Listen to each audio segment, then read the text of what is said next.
Welcome to Dadmode, a podcast that is the Triforce of gaming, streaming, and dad life in general. All right, welcome to Dadmode podcast. This is Morph back again with Bearded Nova. Tonight we have a guest with us, Lieutenant Colonel Smash. He is a fellow dad to two kids. He is a gamer. He is a streamer. He's been doing this for about 3 years on Twitch. Smash, say hi to everybody. Hi, everybody. There we go. All right. So today we're going to be talking about streaming and gaming and the appropriateness of the content on those platforms for your kids. What do you like to have them see? What do you try to protect them from? Or does it not matter? So I'm thinking we can kind of just jump right into this. Smash, how do you treat the content on Twitch and gaming, social media with your kids? Like, what are your thoughts around that? I at an early age, I had a hard stance with no social media for my children, and not until the age in which they could start seeing their peers struggle with social media, because I think they learn the best when they see their friends like having issues with it. Because like a child, like an infant, they don't know that the stove is hot until they touch the stove, kind of thing. You can explain hot, but not until they touch it do they actually know what hot means. But so that was a pretty hard stance. So they've never been on social media of any kind. But gaming is kind of blending that. So that is definitely becoming a concern for me. Interesting. Yeah, my kids, are almost 12 and 10. They have not been on social media. They ask for it every now and then. I say there's no way. I see social media. No, there's nothing good on there for you at that age. What about you, Bearded? My oldest, the 15-year-old, she's on social media. She has been since it was basically high school for us. When high school came around, that's when we started bringing it in. But we chose which social medias it was. So I think the introduction to social media was Instagram to begin with, because it was a lot more condensed. It's just a couple of photos, stories. That's it. She's now got TikTok, but that's a 15-year-old. They're all in that. It's a hard line to sit on. You can't just hold it all back and confine them.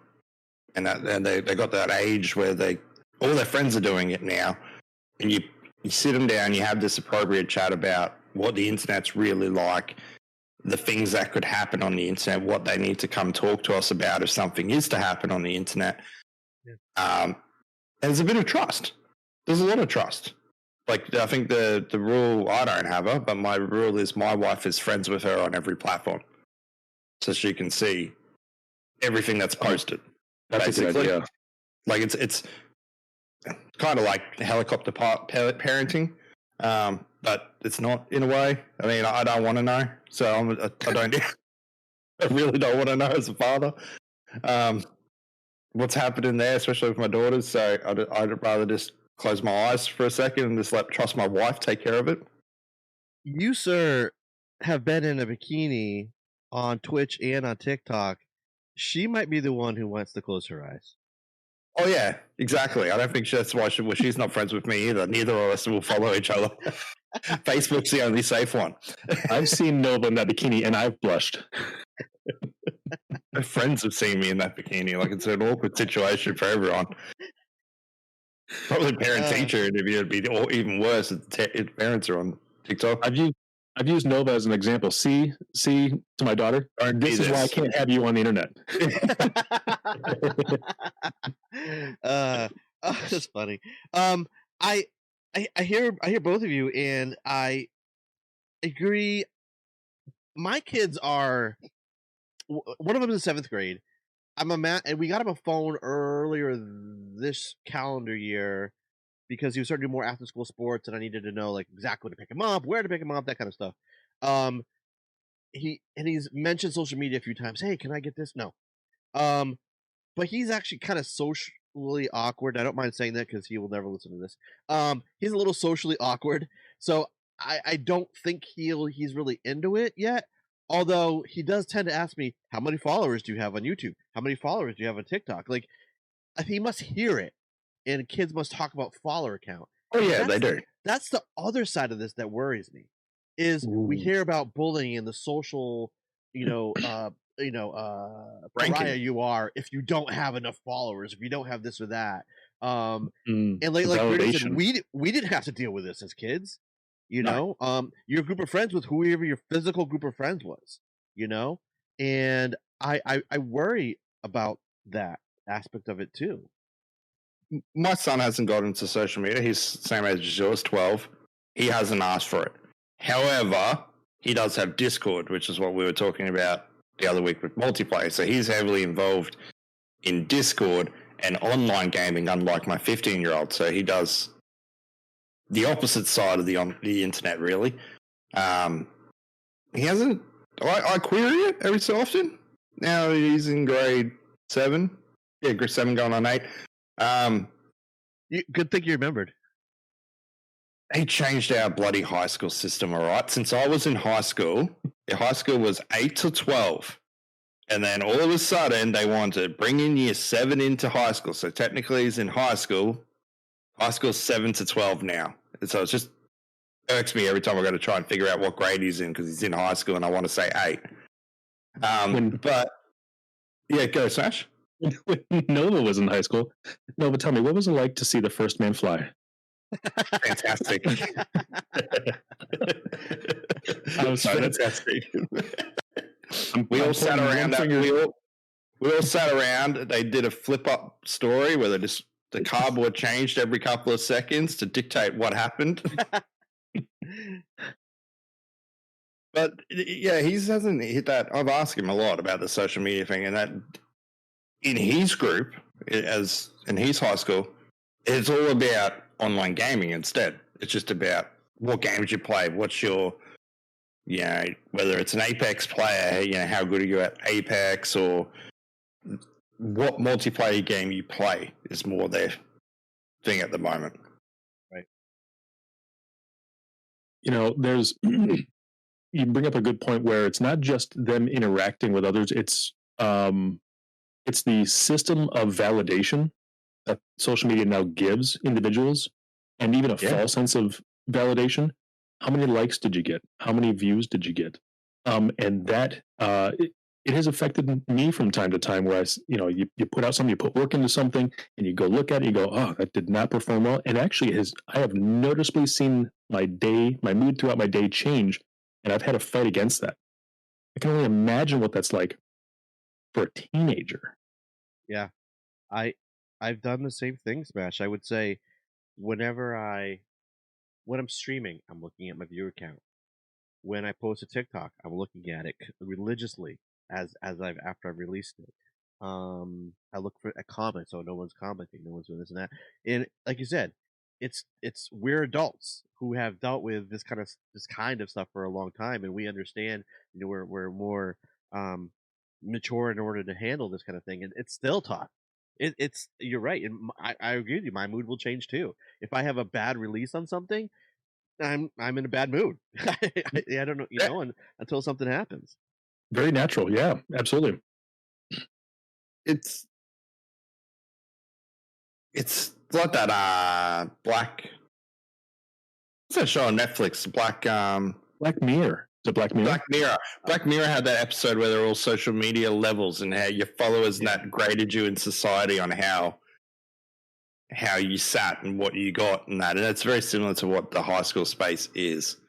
As I said, my daughter's told people that, her dad's got more followers on TikTok than they do. Her dad makes money off streaming and stuff. Like, she's had no problems going to high school and telling friends and boys and that when they say something, it's like, oh, who cares? My dad does this. And I think she's kind of, in a way, she's kind of grabbed that part of me and just went, oh, I'm going to use that as my social thing in a way where I can, if you want to validate me, well, you got to validate my family, and this is my family. My dad gets food sent to the house for free because people want to pay him to eat food and stuff like that. Like, what high school kid can say they've had sponsors? Like, right. My dad almost died doing the 1 chip challenge. Did he really do it? That was so win a lot. Yeah, on Wednesday I had a guest on that decided I want to give you content, so I'm gonna do the one chip challenge as soon as I come on. Okay. Oh my lord, it was. I thought he was going to die. I did. I thought he was going to die on stream. Content. It's not worth it. It's not worth it, kids. No, it is. Yeah. It is not worth it. So with these challenges that we're talking about and the pressures and things you want to protect your kids from until you know that they're ready, and every kid can be different, right? Oh yeah. In terms of how mature they are to be able to handle things or understand what things mean. How do you go about protecting them from it, or like what kind of things would you recommend parents do? Gosh. So I've taken, I don't know if this is the right direction to take, but I've taken to the course of letting them know what is out there and why. I don't mind that they understand that and they realize it exists, but not to be inundated in it, because you can become desensitized when you show them something, or when you tell them that something bad happens. It's a shock, and they go, oh my gosh, I didn't realize that. But then when you flood them with that constantly on social media, well, that shock starts to disappear. So I let my daughter and son know, say, hey, this is the things that, more so my daughter, because she enters middle school. Hey, you're going to have friends that are going to start saying things that are gross, that are not things that we don't like around the house, and things that we taught you to do differently. I said, but they're going to say them, so be ready. And these are some of the things they're going to say. And then to see the look on her face, just like, no. Okay. Then she comes home one day from school. Dad, you're right. I said, yep. And all I want you to know is that same thing happens on social media, but you can't leave it. It's right there, and you see it all the time. So I had a friend in high school, and now he's a grown man. He's my age, and he's a well-respected doctor. He didn't get a cell phone or Facebook or any of that stuff. His first cell phone was not until he was 25. And I look back at that, and every time my daughter asks for a cell phone or asks for social media or an account, I look back at that and said, you know what? I thought that was ridiculous. And how could that kid survive? He did. He's fine. He's a well-adjusted adult. If he could survive it, I know I can hold off from my son or daughter doing those same things. And I can't hold off forever, but I know that I'm not hurting them by holding them off. Right. Yeah. I'll say, in a way, it's a little bit changed. Like, I think about, I was one of those people that had a cell phone. Earlier, I got my first cell phone, personal one for myself, in 98, I think it was. That was when they first started giving out prepaid SIMs. And it didn't come from a family member. It actually came from one of my mother's friends, one of my aunties. She actually thought, oh, this is a cool present. Here's your phone. I had a phone for high school, and no friends actually had a phone. So I was the guy that had a phone that had no one to actually contact. Right. So I think in a way it's kind of changed, because in a little bit, I see, so my children, all their primary schools, they've had to have iPads to do half their work on. So they're already in that ecosystem of iMessaging. They all work out through that they can iMessage each other through that. And then from there, we're very big on Facebook Kids Messenger. There's a kids version of Facebook Messenger, where it's linked to a parent's account. So other children have to be linked to their parent's account, and you can kind of set a lot of ground rules. They can't send links to each other. They can send photos, but you can choose whether they can send photos or not. And it's very controlled by Facebook governing what they can and cannot do. If they block someone, I know about it. If I want to remove someone, they don't know about it. They can never delete a chat message in it.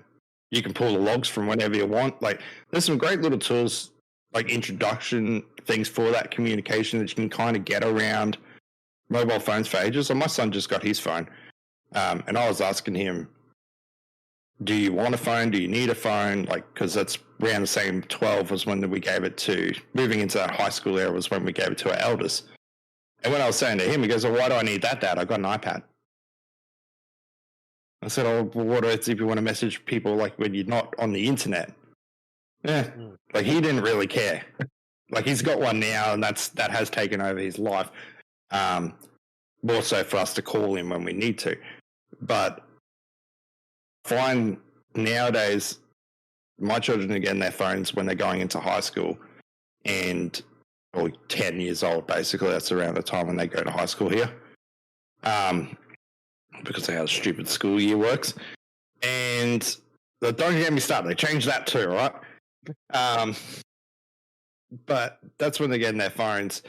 And by then, majority of their friends actually already have phones. They're the last ones getting into it. But they're all linked to accounts, so they can't install apps without me knowing. Are you ever nervous about technology addiction with the kids? Oh yeah, all the time. It's hard. It's a hard one. You know, eldest, she's all right. She kind of just let her do her thing, and it kind of works well. But the son, he could be there and not move for 24 hours. Like if you don't grab him and go, hey mate, you need to come have a drink, have something to eat, etc. It's hard. It's hard to break it off him. You feel like a mean person. What do you think that's due to? The difference is it age, or is it boys versus girls, or is it just personalities? No, personalities. My two other daughters, the middle daughters, they both could just sit on their beds all day playing Roblox on an iPad if you let them as well. It's just, I think it's the thing now. Like, and I find all my children ain't as socially interactive in person with people. I feel like the weird parent going, oh, why don't you have a friend stay over? Why don't you go to a friend's house? Oh, we're going out. You can bring a friend over. They can come with us. Pushing that in-person interaction, because they all seem quite content with just online interaction nowadays. Yeah. A couple of points I'll make about that. One is I watched a video on YouTube from this channel ASAP Science, which is they explain scientific kind of things in a very relatable way. And they had one a few months ago about phone addiction, technology addiction. And what they said is a lot of it is about that serotonin release, because you get this immediate satisfaction because you're looking up how your TikTok did, or you're trying to figure something out and you find the answer very quickly. So it gives you this release that your body gets addicted to. And so after watching that, I'm like, because they give I think they give like a little quiz toward the end of it. I'm like, yeah, I hit all those. So I downloaded this app called Stay Free, and just to track my usage of my phone. And I've tried to forget that I have it, and I'm letting it go for about 2 months to see how I do. And I can tell you, like in a month or so into it, I'm at about 4 to 6 hours a day on my phone, and I'm like, oh my god. I figure, I look at Twitter, I put it down and do something else. 4 to 6 hours a day, I am on my phone. And I told my wife, she's like, I don't want you to put that on my phone. I don't want to know how much time I'm on my phone. But if I'm an adult with a job and other responsibilities, still squeezing in every minute of the day onto my phone, it's got to be a nightmare for kids. Well, majority of my job revolves around a phone. So I have a phone attached to me. I split it, so I got two phones now, but I have a phone attached to me 24 hours a day, basically. So I know how hard it is. It's because that's my emails, that's programs that I use for work, phone calls. That's everything goes through my phone pretty much. And even when I finish work, I'll find, okay, cool, that's my time to look on social media or do stuff. And then my wife's like, God, you never put the phone down. You've always got a phone in your hand. I'm like, yeah, I know it's a problem. Yeah, it definitely is. And I hate comparing my childhood with theirs. There were other things, that were probably distracting me. But I feel like the distractions now are more pervasive, or they're harder to get away from, because you're using a computer at school.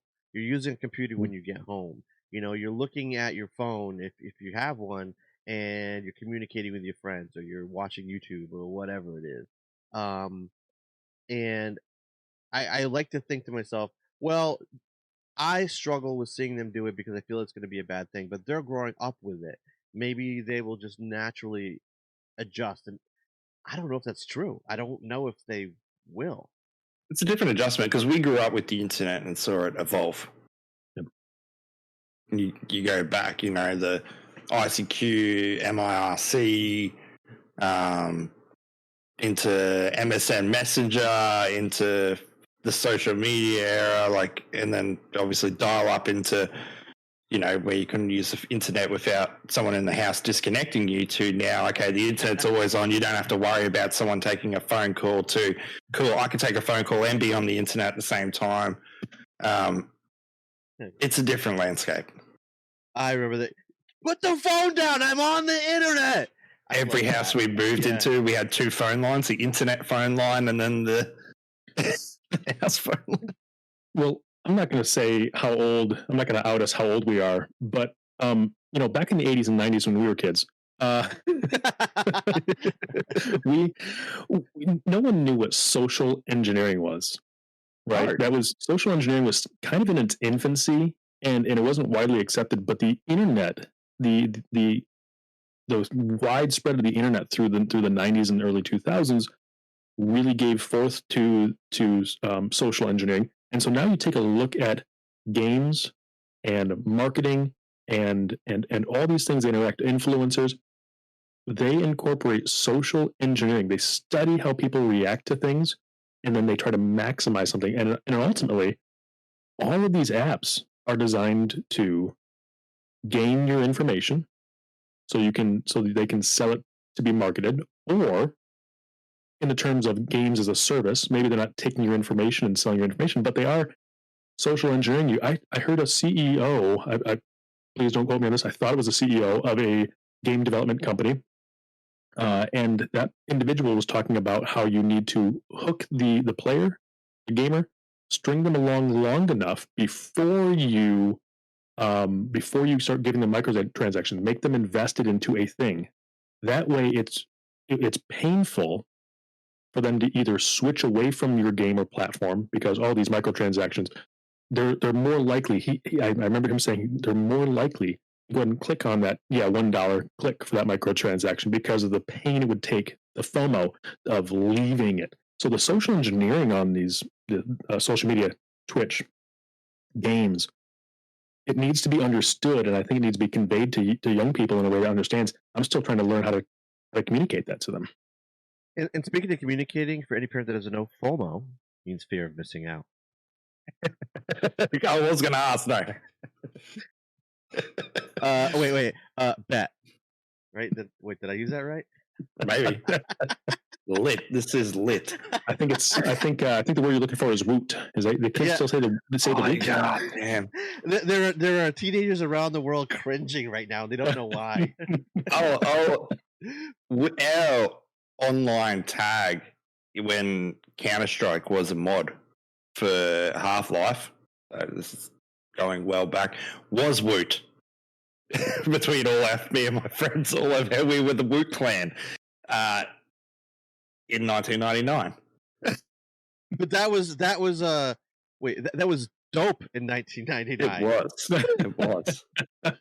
And before that, if you weren't in, it was really cool, you were a square. Yeah. Yep. I remember my wife's father saying one time, like, he didn't like what she was wearing. He's like, "You look like a damn hipster." I'm like, "Oh, okay." But it's funny. All those words that my generation uses, the previous generation, the next generation use, they're using different words for the same thing. It's funny. Yes. You sound old. I'm like, that's the same thing as I just said. But whatever. Just remember making a comment about hipsters because I just was thinking about it. I just like hipsters, really, because we're the country folk. We come in. My wife and I were in the city one day, and I'm there, my jeans. I got my flannelette on because it was winter, and I went, "Oh, cool.